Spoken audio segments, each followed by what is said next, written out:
Saudação a todos.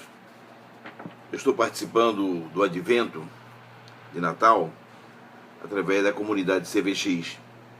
Então toda semana nós nos reunimos, fazemos a partilha daquela semana e depois resumimos as partilhas diversas do que nós entendemos de cada um, juntando com a nossa opinião.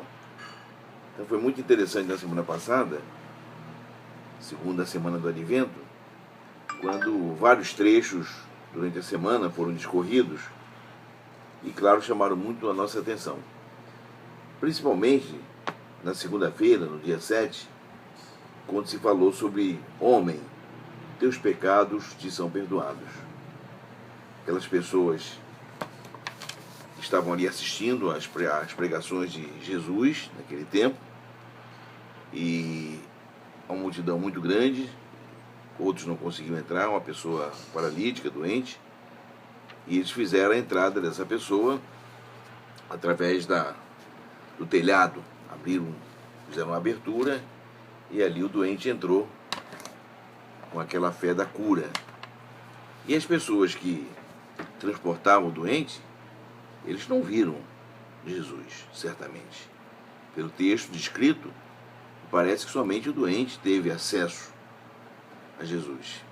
Então a fé deles me parece muito maior do que aquele que estava somente enfermo.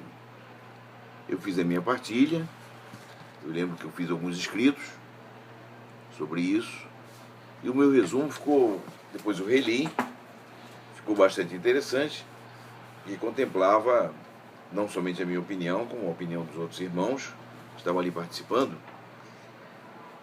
sobre esse fato discorrido após a leitura do Evangelho e a participação nas liturgias, pelo menos no domingo e depois nas semanas nas leituras. Então eu coloquei no meu papel de estudo que, biologicamente, todos nós somos programados para reagir ao nosso ambiente em termos relativamente simples de evitar ameaças à nossa sobrevivência e aproveitar as oportunidades de melhorar nosso bem-estar. Isso é uma situação inerente ao ser humano e que está pautado no comportamento de cada um. Basta folhear as páginas de um livro de história para ver que o desenvolvimento humano é, com muita frequência, um conto de violência escrito com sangue de seres mais fracos. O Advento é um tempo favorável para o êxodo da terra da escravidão para a terra da liberdade. E nós cristãos, todos os anos, ao participarmos do Advento, essa é a nossa leitura. Nós estamos num período de escravidão durante todo o decorrer do ano, e quando chega no mês de dezembro, quando é anunciado na igreja o final do ano letivo, e se começa o Advento, antes do calendário civil, nós começamos a nos preparar para uma segunda vinda de Jesus. E muitos pensamentos ali são colocados e são estimulados para que haja o perdão, para que haja uma confraternização melhor, para que o cristão tire todo aquilo que não serviu para ele durante o exercício, durante o ano, que seja jogado fora, que nós possamos, a partir dali, refletir melhor sobre a nossa vida. Então, nesse tempo, nós somos especialmente confrontados com as cadeias que ainda nos prendem e somos convidados a percorrer esse caminho de regresso com a bondade e a ternura de Deus para aplanar, a fim de que possamos regressar à cidade nova da alegria e da liberdade. Por isso que no terceiro domingo é o domingo da alegria, o domingo da liberdade, aquele domingo que você se liberta para esperar o Advento, a véspera de Natal e o Natal no dia seguinte. Então os exercícios espirituais têm me fortalecido sobremaneira na condução do meu dia a dia. E o que me falta é segurar esta graça que está sendo concebida neste e em todos os períodos de minha vida. A compaixão, ela leva a esta capacidade. Seu significado básico é sentir com um reconhecimento de que você sente, e do que você pode se perceber durante esse período. Tudo que prejudica e me prejudica, tudo que me beneficia e que pode beneficiar outros irmãos também. E a compaixão, em termos religiosos, é uma completa identificação com os outros e uma prontidão ativa para ajudá-los de maneira mais perto.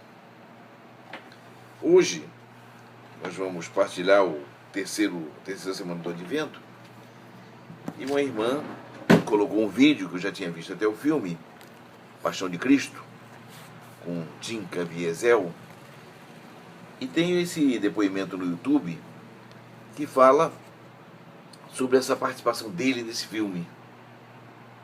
Ele emocionou milhares de estudantes quando ele deu testemunho de sua fé durante a divulgação do seu mais novo filme. Com o discurso, ele exalta o apóstolo Paulo, que era Saulo, e ele faz uma antítese sobre isso. Ele diz do Paulo, que seria o pequeno, e de Saulo, que seria o grande. Então teria que se transformar no pequeno para poder receber a graça. Esta foi a forma como Saulo virou São Paulo.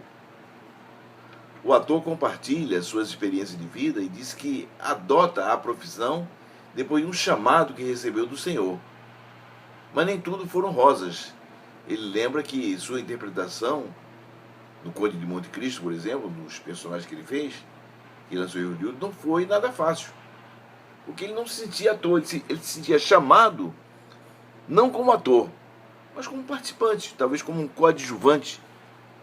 E de repente ele é o ator principal, então a responsabilidade se tornou muito maior. Mas ele levou a coisa bem a sério, com os textos que ele não tinha o hábito de decorar muito, e conseguiu fazer uma grande interpretação. Você, se viu o filme, você sabe como se desenrolou todo aquele sofrimento, todas aquelas amarguras que nós, como espectadores, nós percebemos na película, e que ele viveu tudo aquilo no filme, e demonstra claramente sobre essa questão do Saulo e do Paulo, do pequeno e do grande, como é que essa conjunção de pequeno e grande, daquele que tem que diminuir para que Cristo cresça dentro dele, como se torna verdadeiro para nós, principalmente nesse tempo do Advento. Saudação a todos. Boa reflexão.